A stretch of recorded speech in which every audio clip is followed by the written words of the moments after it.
Shalom Bapak Ibu Saudara-saudaraku sekalian yang dikasihi oleh Tuhan. Kita jumpa kembali dalam acara Night Call GPIB. Saya Pendeta Luciana Salawane, pendeta non-organik yang saat ini berada di Jemaat Eklesia Kuta Bali. Kita akan mendengar firman Tuhan malam hari ini. Sebelumnya mari kita berdoa. Bapa yang di surga, kami merendahkan hati kami di hadapan Tuhan. Kami mau mendengar akan firman-Mu. Biarlah dengan pimpinan Roh-Mu yang kudus, kami dimampukan untuk mengerti akan kehendak Tuhan. Dan kami dapat melakukannya dalam hidup beriman kami. Berfirmanlah Tuhan, karena kami sudah sedia untuk mendengarnya. Di dalam nama Yesus kami berdoa. Amin. Pembacaan firman Tuhan bagi kita pada hari ini dari 1 Raja-Raja pasal 17 ayat yang ke-13. Saya akan bacakan untuk kita semua. Tetapi Elia berkata kepadanya, "Janganlah takut, pulanglah, buatlah seperti yang kau lakukan, tetapi buatlah lebih dahulu bagiku sepotong roti bundar kecil daripadanya, dan bawalah kepadaku. Kemudian barulah kau buat bagimu dan bagi anakmu." Bapak Ibu saudara-saudaraku sekalian yang dikasihi oleh Tuhan, memberi ketika kita sedang ada dalam kelimpahan, ketika kita berkecukupan, itu adalah hal yang wajar, yang mungkin Bapak Ibu saudara dan saya sering menyaksikannya. Tetapi kalau memberi di saat kita dalam kekurangan, itu adalah hal yang sangat sulit Bapak Ibu saudara. Memberi dalam keterbatasan itu merupakan hal yang tidak semua orang dapat melakukannya. Ketika ada seseorang melakukan hal tersebut, maka ada pandangan orang yang melihat mungkin dalam sudut pandang yang negatif. Dia akan memandangnya secara sinis dan mengatakan, kok bisa-bisanya memberi, hidup sudah terbatas, hidup sudah susah, tapi kok memaksakan diri untuk memberi. Tetapi juga bukan ada orang juga yang melihat sebuah keajaiban, sebuah hal yang luar biasa ketika dia melihat ada orang yang bisa memberi dalam keterbatasan. Dan ia akan mengaguminya dan mensyukurinya.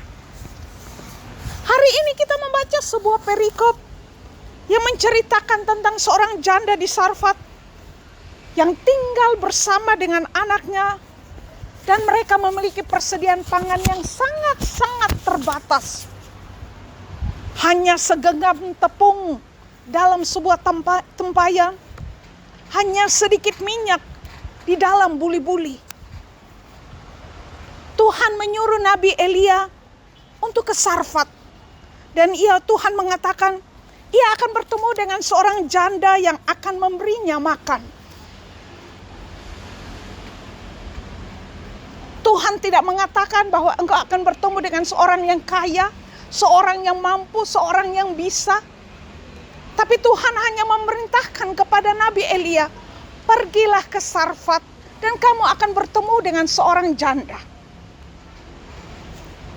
Pertemuan itu terjadi dan Elia meminta kepada si janda di Sarfat ini supaya ia dapat memberi sedikit air bagiku, kata Nabi Elia. Tapi sesudah itu Bapak Ibu Saudara, Nabi Elia juga meminta sepotong roti supaya diberikan kepada Nabi Elia. Nabi Elia mengatakan secara tegas, kamu dapat memberikannya kepadaku sedikit roti, sepotong roti. Ini persoalannya Bapak Ibu Saudaraku sekalian. Janda ini memiliki keterbatasan dalam pangan. Dia mengatakan bahwa dia hanya memiliki sedikit tepung roti. Dia hanya memiliki minyak yang secukupnya. Tapi dia diminta supaya dapat memberikan makanan atau membagikan makanannya kepada Nabi Elia yang pada saat itu sedang membutuhkannya. Dan dia mengatakan apa adanya. Saya hanya punya sedikit tepung, saya hanya punya sedikit minyak. Hari ini saya akan mengelolanya, dan sesudah itu saya dan anak saya tidak ada lagi makanan, mungkin kami akan mati. Tapi apa yang dijawab oleh Nabi Elia pada saat itu? Jangan takut, buatlah seperti yang kukatakan. Maka Nabi Elia mengatakan, buat dulu bagiku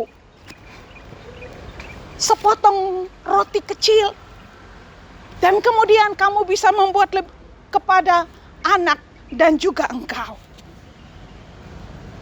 Bapak Ibu Saudaraku sekalian, dari cerita ini ada 3 pelajaran penting yang bisa kita ambil ketika kita memasuki istirahat malam. Marilah kita merenungkan bersama-sama. Hal yang pertama, bahwa pertama Nabi Elia memberikan keyakinan kepada janda Sarfat ini. Jangan takut. Itu adalah salah satu kata kunci yang Nabi Elia berusaha untuk meyakinkan perempuan ini, meyakinkan janda ini, bahwa untuk melakukan sebuah pekerjaan yang ajaib, yang dimiliki pertama-tama adalah sikap iman. Jangan takut. Karena apa? Rasa takut adalah sebuah penghalang terbesar bagi setiap orang untuk melakukan sebuah perbuatan baik. Rasa takut adalah satu penghalang besar bagi tiap orang untuk mengerjakan sebuah pekerjaan yang berarti dalam hidupnya. Bagi Nabi Elia, rasa takut ini harus dihalaukan. Oleh karena apa? Ini adalah pekerjaan yang dipercayakan Tuhan kepada Nabi Elia. Melalui Nabi Elia, Tuhan mau bekerja, mau menyatakan pekerjaannya kepada janda di Sarfat saat ini. Dan untuk menjawab akan pekerjaan Tuhan ini, sikap yang dimiliki oleh janda ini adalah sikap iman, yaitu jangan takut. Hal yang kedua yang ditunjukkan dalam perikop ini adalah tidak hanya cukup beriman dengan mengatakan jangan takut. Iman itu harus ditunjukkan dengan sikap yang nyata, sikap yang konkret. Mau melakukan walaupun itu hanya hal yang kecil. Mau melakukan pekerjaan itu walaupun hanya membuat sepotong roti yang kecil.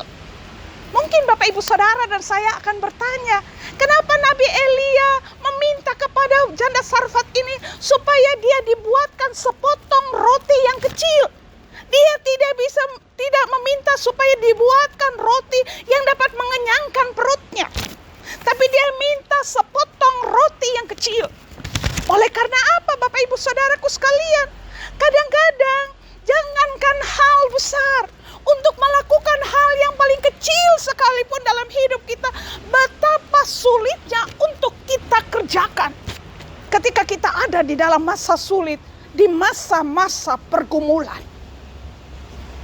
Oleh sebab itu Elia mengatakan kepada si janda Sarfat ini, buatlah sepotong roti yang kecil bagiku. Dan melalui sikap itu kita melihat bersama-sama Bapak Ibu Saudara, perempuan ini, janda ini mengerjakan akan apa yang diminta oleh Nabi Elia. Karena dasar iman yang dia punya, sikap tidak takut. Hal yang berikut Bapak Ibu Saudaraku sekalian yang dikasihi oleh Tuhan, bahwa melalui perikop ini juga mengajarkan kepada kita supaya apa? Supaya tidak membuat mengerjakan hal-hal yang menjadi penghalang oleh karena kesulitan-kesulitan hidup. Ada banyak hal kesulitan hidup yang membuat Bapak Ibu Saudara dan saya tidak mampu untuk melakukan hal-hal yang besar. Tetapi justru perikop hari ini menuntun kepada kita semua. Pekerjaan yang kecil, perbuatan yang kecil menghasilkan mujizat yang besar dalam hidup Bapak Ibu Saudara dan saya. Itu hal yang ketiga. Mari kita merenungkan diri kita masing-masing malam hari ini. Seberapa besar kita memahami dengan iman kita bahwa saya tidak takut Tuhan untuk mengerjakan hal-hal yang ajaib, yang mustahil bagi saya, tapi tidak mustahil bagi Tuhan. Mari kita yakini dengan iman kita dengan sungguh-sungguh. Kita percaya bahwa apa? Kita dimampukan oleh Tuhan untuk melakukan pekerjaan-pekerjaan yang kecil. Mulai dari hal-hal yang kecil.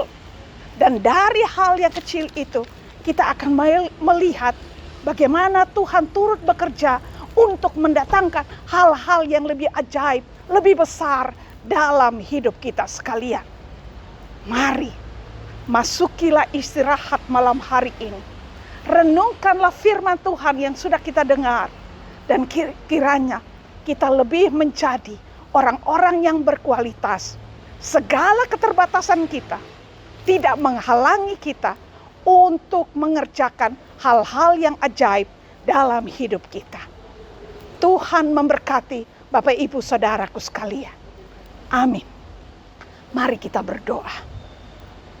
Terima kasih Tuhan. Hari ini kami diajari dengan firman-Mu untuk supaya membuat hidup kami lebih berarti.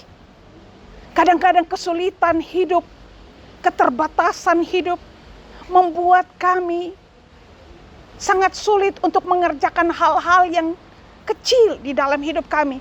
Apalagi melakukan hal yang besar. Ketakutan kami, sifat-sifat manusiawi kami menghalangi kami untuk membuat hidup kami menjadi lebih berarti. Hari ini kami ditegur melalui pengalaman iman Nabi Elia bersama dengan janda di Sarfat. Ubahlah hidup kami, jadikanlah pribadi kami untuk menjadi lebih baik. Hamba berdoa bagi kami semua yang saat ini dalam keadaan sakit. Tuhan jamah kami dengan kuasa-Mu. Biarlah kami percaya pada mujizat Tuhan. Hamba berdoa bagi kami yang sedang mengalami kesulitan ekonomi.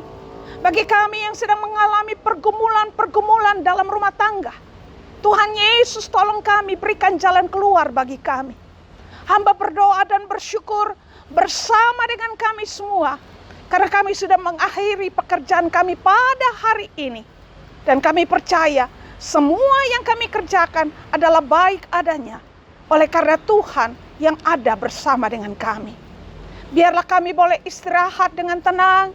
Kami boleh tidur dengan nyenyak. Dan bangun esok pagi dengan semangat baru. Dengan kekuatan baru. Karena kami tahu hidup kami adalah mujizat Tuhan. Terpujilah nama Tuhan kekal selama-lamanya. Amin. Demikian Bapak Ibu Saudaraku sekalian firman Tuhan pada hari ini. Biarlah firman ini boleh menjadi berkat bagi kita sekalian dimanapun, kapanpun, dalam keadaan apapun. Tuhan memberkati kita semua. Shalom.